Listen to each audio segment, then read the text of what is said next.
Welcome to my channel, Math Made Easy with Laurel.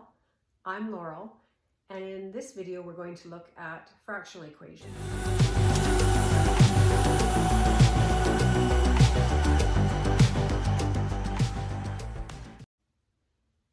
So when I'm talking about fractional equations, I'm talking about equations that have fractions in them. And I think the best way to approach the explanation is to do so through an example. So we have a fractional equation here, and my strategy for solving this is to first of all find the lowest common denominator.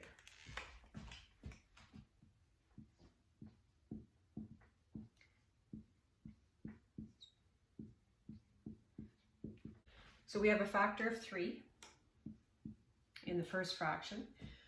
4, if I factor it, it's 2 times 2. So I'll include those factors. And then 6 is 2 times 3. But I already have a factor of 2. I already have a factor of 3. So I should now have the lowest number that all of these numbers divide into evenly. So if I take that product, it's 12. 3 divides into 12, 4 does, 6 does. So once I have my lowest common denominator, then I want to multiply both sides of the equation by that lowest common denominator. So multiply both sides of the equation by the lowest common denominator. So I'm going to multiply this side by 12, and I'm going to multiply this side by 12. When you have more than one term on one side or the other or both, you need to distribute that 12 to every term because you're multiplying the whole thing by 12. So this becomes 12 times x over 3 minus 12 times 1 over 4 and 12 times x minus 1. So it's looking more and more complicated, but by doing this technique, it will end up getting rid of all of your denominators and simplify your equation totally. If you take a look, it's like 12 over 1. So here, a 3 will go into there 1 time, a 3 will go into there 4 times. 4 goes into there once, 4 goes into there 3 times, 6 goes into there once, 6 goes into there 2 times. So you'll notice that all of my denominators got eliminated by multiplying through by the lowest common denominator. So now my next step is to clean it up and then solve. So I'm going to have to move over here. So 4 times x, that's what I'm left with there, minus 3 will equal 2 times x minus 1. Now this is a much easier equation to deal with. I just proceed as I have before with other equations. So I'm going to get rid of these brackets.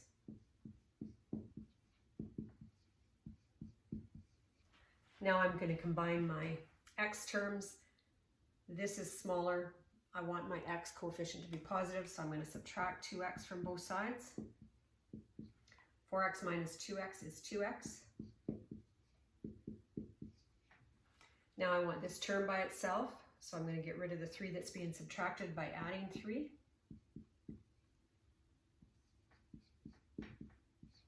And now I'm going to divide by 2.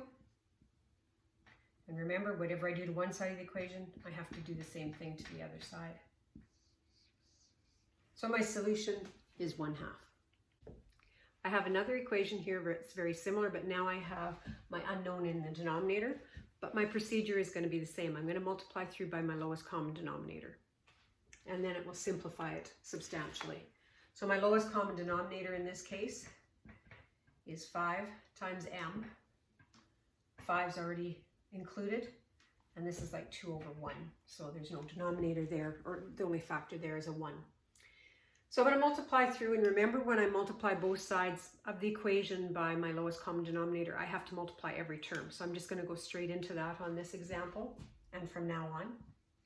So I multiply every term by 5m.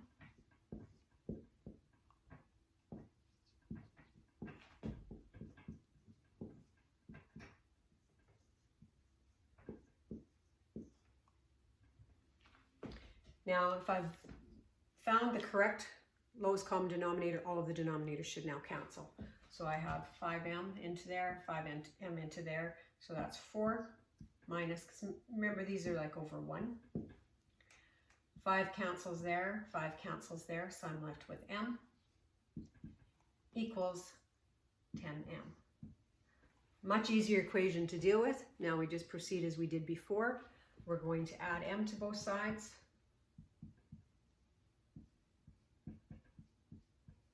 And now we're going to divide by 11. So m will equal 4/11. One thing I want to point out is when you're dealing with equations where you have a variable in the denominator, you have to be aware that your denominator can never equal 0. So if you get a value for that variable that would make one or any more denominators equal to 0, it's not a solution. It might be a solution of the equation you end up with, but it's not a solution of the original equation. So just be aware of that. Okay, let's take a look at some more. In our next example, we have a denominator that can be factored.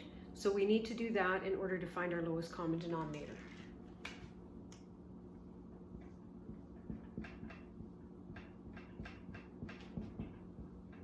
So I can factor out a t, and I'm left with t plus 1. So my lowest common denominator will be t times t plus 1. That gets all of our factors in our denominators without repeating any. So I need to multiply this side of the equation by my lowest common denominator. I need to multiply the other side by it. And when I multiply this side by it, I need to multiply every term.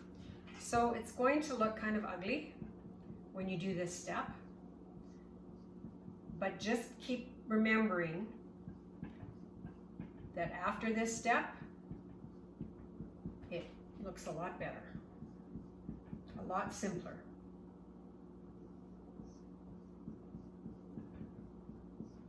So if you have the lowest common denominator, all of your denominators should end up canceling. So let's take a look. T plus 1 cancels here. Factor of t cancels there. T cancels there. And t plus 1. Now all of these are over 1, but I'm just not writing them. Hopefully you understand that, and that's not going to be an issue for you. Now that I've done that, I can multiply and clean up what's left. So all I have left here is 2 times t minus, I have a t plus 1. Don't forget those brackets because we're subtracting the whole thing, and I need to subtract both terms. And I'm just left with a 2 there. Okay, let's finish this by distributing that negative. So I have 2t minus 1 equals 2.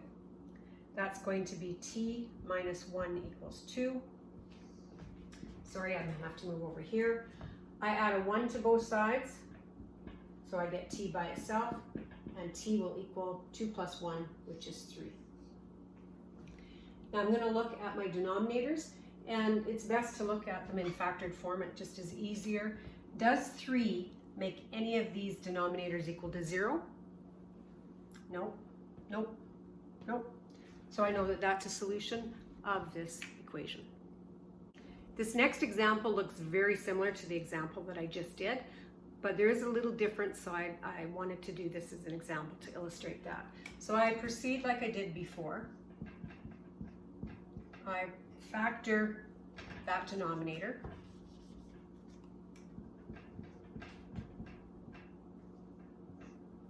And I'm going to move that negative into the numerator. Again, my lowest common denominator will be t times t plus 1. So I'm going to multiply both sides of the equation by that, which means every term.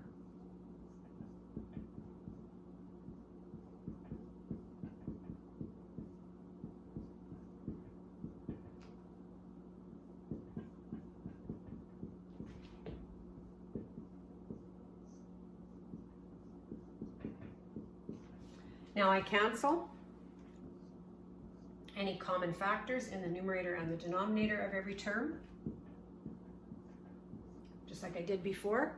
And now I see what I'm left with. So I have 2t minus t plus 1 equals negative 2. So I'll have 2t minus t minus 1 equals negative 2. 2t minus t is 1t.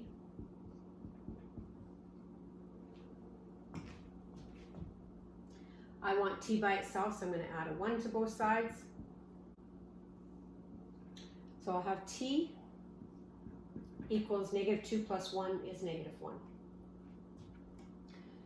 Now, don't stop there. Because I have t in the denominator, I have to make sure that this solution, which is basically a solution of this equation, I have to make sure it's also a solution of this equation. So I look, does that negative 1 make any of my denominators equal to 0? Yes, it does. Therefore, this equation does not have a solution. This negative 1 might be a solution to this, but it's not a solution to that because it made that denominator equal to 0 as well as that one. In this example, we have a literal equation that contains fractions, or a fractional literal equation. So it's not the easiest, but the process is the same. We just aren't able to simplify the same way we could when we had our previous examples. We're asked to solve for x in this example, so we still find our lowest common denominator and multiply by it. So in this case, our lowest common denominator is x times n times f. So a product of those factors. So I multiply each term by that lowest common denominator and see what we're left with.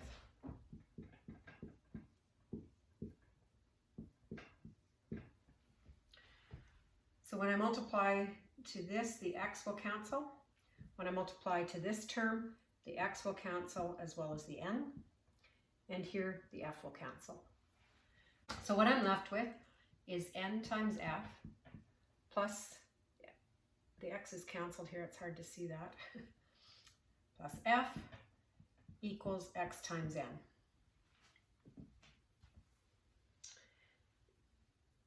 Much simpler, and we want to solve for x.